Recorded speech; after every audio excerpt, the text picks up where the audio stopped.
ಖಾಲಿ ಡಬ್ಬಗಳು ಯಾರು ಹೇಳಿದಾನೆ ಅದನ್ನ ಕ್ಷಮೆ ಕೇಳಬೇಕು. ನಾನು ಅಂದಿದ್ದು ತಪ್ಪಾಯ್ತು ಅಂತ ಬಹಿರಂಗವಾಗಿ ಕ್ಷಮೆ ಕೇಳಿದ್ರೆ ಒಳಿತಾತ್. ಕೋಚಿಮಲ್ ಚುನಾವಣೆ ನಡೀತು ಅವೆಲ್ಲ ನೋಡಿದ್ದೀರ. ಮೊನ್ನೆ 1ನೇ ತಾರೀಕು ಚುನಾವಣೆ ಅಂದ್ರೆ ಗೆಲುವು ಸೋಲು ಸಹಜ, ಅವೆಲ್ಲ ಈಸಿಯಾಗಿ ತಗೊಬೇಕು ರಾಜಕಾರಣದಲ್ಲಿ.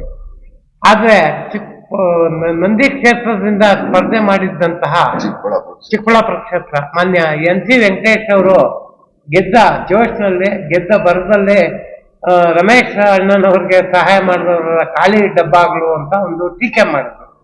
ಅದಕ್ಕೆ ಪ್ರತ್ಯುತ್ತರವಾಗಿ ಇವಾಗ ನಾವು ಅದಕ್ಕೆ ಕೌಂಟ್ ಕೊಡೋದಕ್ಕೆ ಇವತ್ತು ನಾವು ಒಂದು ಪತ್ರಿಕಾಗೋಷ್ಠಿ ಕರೆದಿರೋದು.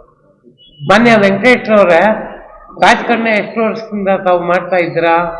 ಅವತ್ತು ನಾವು ನಿನ್ನ ಎಂದಿನ ಜಿಲ್ಲಾ ಪಂಚಾಯತಿಗೆ ನಿಲ್ಸೋದಕ್ಕೆ ಮನೆ ಆಂಜನಪ್ಪನವ್ರ ಕೈ ಕಾಲು ಹಿಡಿದು ಒಪ್ಪಿಸಿ ಅವ್ರ ಕಡೆಯಿಂದ ಎಲ್ಲ ಸಹಾಯ ಪಡಿಸಿ ನಿನಗೆ ನಾವು ಜಿಲ್ಲಾ ಪಂಚಾಯತಿ ಮೆಂಬರ್ ಆಗಿದ್ದಕ್ಕೆ ನಿನಗೆ ಒಂದು ಪೊಲಿಟಿಕಲ್ ಕೆರಿಯರ್ ಸ್ಟಾರ್ಟ್ ಆಯ್ತು ಇರ್ಲಿ.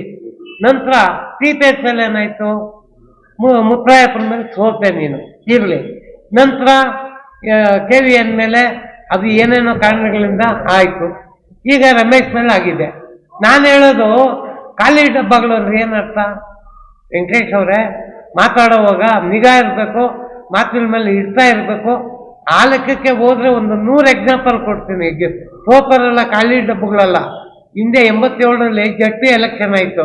ಪಿಳ್ಳಪ್ಪನವ್ರ ಪ್ರಭಾವಿ ಮುಖಂಡರು, PID bank president, taluk board president, ಕೇವಲ 11 ಮತಗಳಿದ್ದಂತ RBC ಮೇಲೆ ಸೋತರು. ನಾವು ಪಿಳ್ಳಪ್ಪನವ್ರು ಖಾಲಿ ಡಬ್ಬ ಅಂತ ಕರೆಯಕ್ಕಾಗುತ್ತಾ? ಈ ರೀತಿ ನೀವು ರಾಜಕಾರಣದಲ್ಲಿ ಮಾತಾಡುವಾಗ ಹಗುರವಾಗಿ ಮಾತಾಡೋದನ್ನ ಬಿಡಿ, ಬೇರೆ ನಾಯಕರ ಬಗ್ಗೆ ಗೌರವ ಕೊಡೋದು ಕಲೀರಿ. ಖಾಲಿ ಡಬ್ಬಗಳು ಅಂದ್ರೆ ಏನ್ರಿ ವೆಂಕಟೇಶ್ ಅರ್ಥ? ನೀನೇನು 10,000 ಹೋಟೆಲ್ ಗೆದ್ದಿದ್ಯಾ, ಇದ್ದದ್ದು 84 ಓಟು, ಅದರಲ್ಲೇನೋ ಗಿಮಿಕ್ ಮಾಡಿದ್ಯಾ, ಗೆದ್ದಿದ್ಯಾ, ಇರಲಿ ಸಂತೋಷ, ಗೆದ್ಕೋ. ಆದರೆ ಇನ್ನೊಬ್ಬರ ಬಗ್ಗೆ ಮಾತಾಡುವಾಗ ಹಗುರವಾಗಿ ಮಾತಾಡುವಾಗ ಯೋಚನೆ ಮಾತಾಡಬೇಕು. ಈಗ ಅದೇ ಉದಾಹರಣೆಗಳು ಕೊಡ್ಬೋದು ನಾವು. ಸನ್ಮಾನ್ಯ ದಿವಂಗತ ME ಕೃಷ್ಣಪ್ಪನವರು 6 ಸಲ MP ಆಗಿದ್ರು. 80ರಲ್ಲಿ ಕಡೆಯಲ್ಲಿ ಒಬ್ಬ ಪ್ರಶಾಂತ್ ಕುಮಾರನ್ನ ಆರ್ಯ ವಯಸ್ಸಿನ ಸೋತ್ಬಿಟ್ರು. ನಾವು ME ಕೃಷ್ಣಪ್ಪನವ್ರನ್ನ ಖಾಲಿ ಡಬ್ಬ ಅನ್ನಕ್ಕಾಗುತ್ತಾ? ಆ ರೀತಿ ಅನೇಕ ಎಕ್ಸಾಂಪಲ್ಗಳು ಕೊಡ್ಬೇಕಂದ್ರೆ 92ರಲ್ಲಿ ಶಿವಾನಂದ್ ಮುನ್ಸಿಪಾಲಿಟಿಗೆ ಸೋತ, 94ರಲ್ಲಿ MLA ಆಗೋದು, 19,000 ಹೋಟೆಲ್ ಗೆದ್ದ. ನಾವು ಖಾಲಿ ಡಬ್ಬ ಅನ್ನಕ್ಕಾಗುತ್ತಾ ಮುನ್ಸಿಪಾಲಿಟಿಯಲ್ಲಿ ಸೋತ ಅಂದ್ರೆ? ಈ ರೀತಿ ಅನೇಕ ನೂರಾರು ನಿದರ್ಶನಗಳು ನಾನು ಕೊಡಬಲ್ಲೆ. 80ರಲ್ಲಿ CM ಸ್ಟೀಫನ್ ಅಂತ ಕಾಂಗ್ರೆಸ್ ಸ್ಪೋಕ್ಸ್ ಪರ್ಸನ್ ಇದ್ದ, ಕೇಳೋದವನು ಸೋತೋಗ್ಬಿಟ್ಟ. ಇಲ್ಲಿ ಧರ್ಮಸಿಂಗ್ ರಾಜೀನಾಮೆ ಕೊಟ್ಟು ಅವನು ಗೆದ್ದೋದ. ನಾವು ಸ್ಟೀಫನ್ನ ಖಾಲಿ ಡಬ್ಬ ಅನ್ನಕ್ಕಾಗುತ್ತಾ? ಅಷ್ಟಕ್ಕೆ 1977ರಲ್ಲಿ ಶ್ರೀಮತಿ ಇಂದಿರಾ ಗಾಂಧಿ ರಾಯಬರೇಲಿಯಲ್ಲೇ ಸೋತೋದ್ಲು. ಆಮೇಲೆ ಹಸುವರು ಕರ್ಕೊಂಬಂದು ಚಿಕ್ಕಮಂಗ್ಳೂರಲ್ಲಿ DB ಚಂದ್ರೇಗೌಡರು ರಾಜೀನಾಮೆ ಕೊಡಿಸಿ ಗೆಲ್ಸಿದ್ರು. ನಾವು ಇಂದಿರಾ ಗಾಂಧಿನ ಖಾಲಿ ಡಬ್ಬ ಅನ್ನಕ್ಕಾಗುತ್ತಾ? ನಾನು ಒಂದು 100 ಎಕ್ಸಾಂಪಲ್ ಕೊಡ್ಬಲ್ಲೆ ಈ ರಾಜ್ಯದಲ್ಲಿ, ಈ ದೇಶದಲ್ಲಿ ಆಗಿರುವಂಥವು. ಬೇಡ ಅವೆಲ್ಲ.